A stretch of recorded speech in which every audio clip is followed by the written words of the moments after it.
एक आदमी अपने भाई का 4 बीघा जमीन बेईमानी किया, 4 बीघा जमीन बेईमानी किया छोटा भाई का। छोटे भाई ने पंचायती बिठाया, मुखिया को बुलाया, सरपंच को बुलाया कि भाई हिसाब को पंचायती कर दीजिए, इंसाफ कर दीजिए, ये मेरा बड़ा भाई 4 बीघा जमीन मेरा बेईमानी कर लिया है। तो लोगों ने समझाया, मुखिया साहब ने समझाया, सरपंच साहब ने समझाया उसके बड़े भाई को, अरे छोटा भाई छो दादा।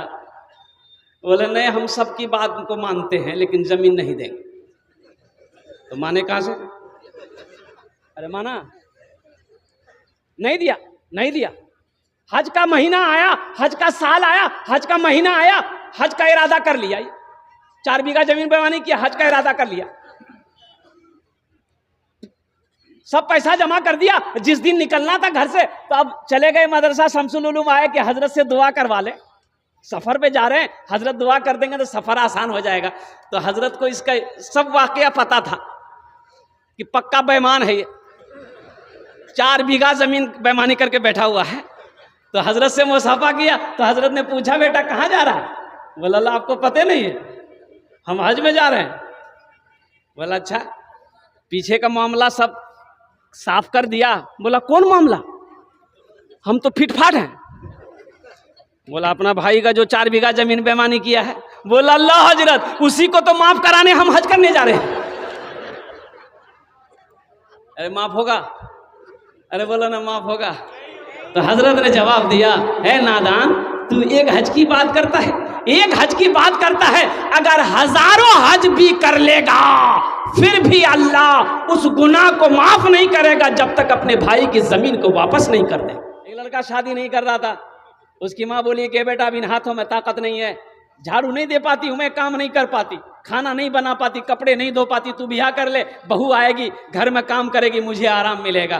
तो बेटा बोला कि अम्मा नहीं, जब तक तू जिंदा है मैं शादी नहीं करूंगा, जब तू मर जाएगी फिर हम ब्याह करेंगे। बोले का है? बोला इसलिए कि बीवी आएगी, झगड़ा होगा, सास बहू में झगड़ा होगा, ये मुझे बर्दाश्त नहीं है कि मेरी माँ से कोई झगड़ा करे। कुछ दिन और गुजरे, माँ बोली कि बेटा अब बर्दाश्त नहीं हो रहा, तू कर ले। बोले ठीक माँ, देख अगर आप चाहते तो देख लीजिए। माँ एक लड़की को चुनी, पसंद की, पढ़ी लिखी लड़की, ब्याह करके ले आई। लड़की क्या माशाअल्लाह 10 बजे सुबह उसकी नींद खुलती थी। अब बुढ़िया भोरे उठ के नमाज पढ़ के झाड़ू देना, बर्तन धोना, नाश्ता बना के पलंग पे ले जाके देना। वो उठती थी, मार इधर से बरस, मार इधर से बरस करके नाश्ता खा के फिर पलंग में किताब लेके बैठ जाती थी। जब 2-4 दिन हो गया तो उसका बेटा को बोला कि अम्मा उसको बोलो ना, अरे ना काम न करेगी, तुमको आराम करने के लिए ना ब्याह किया हम। बोले बेटा कैसे बोले, नई नवेली लड़की है, कुछ दिन के बाद करने लगेगी, छोड़ो मत बोलो, दिल दुख जाएगा। जब हफ्ता दिन हो गया बेटा को बर्दाश्त नहीं हुआ, बेटा बोला कि अम्मा एक आइडिया मेरे दिमाग में है, जब आप झाड़ू दीजिएगा ना आपके हाथ से हम झाड़ू छीनेंगे। कि अम्मा झाड़ू हम देंगे, आप नहीं दीजिएगा। जब हमको झाड़ू देते हुए देखेगी ना तो वो उसको अच्छा नहीं लगेगा कि मेरे रहते मेरा शौहर झाड़ू दे, तो बर्दाश्त नहीं, वो खुद ब खुद आके झाड़ू देने लगेगी।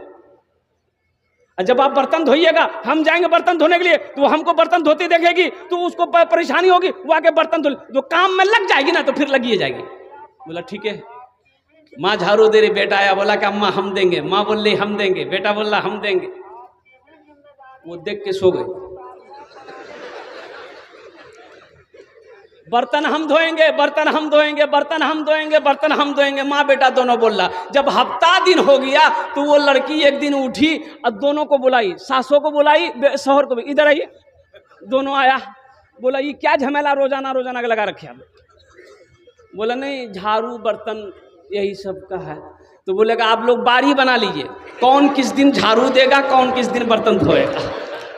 हाँ हाँ हाँ हाँ, ए नौजवानों, उस लड़की से निकाह करो, उस लड़की से शादी करो कि जिस लड़की का कदम घर में पड़ जाए तो अल्लाह उस घर को जन्नत बना दे। आओ एक जगह जलसा में तकरीर करके नीचे उतरे, एक नौजवान बोला गए मौलवी साहब रुका।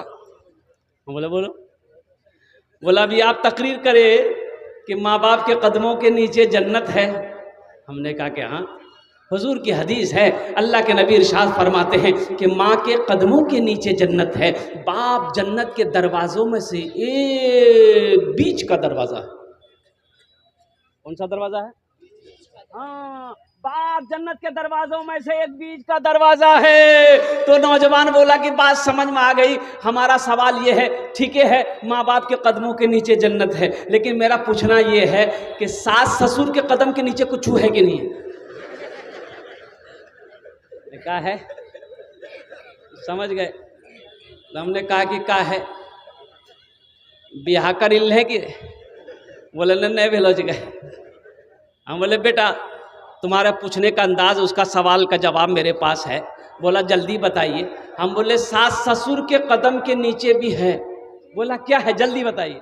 हम बोले थपाची गाड़ी है, वॉशिंग मशीन है, कूलर है, पंखा है, बर्तन है, हड़िया है, लोटा है, थाली है।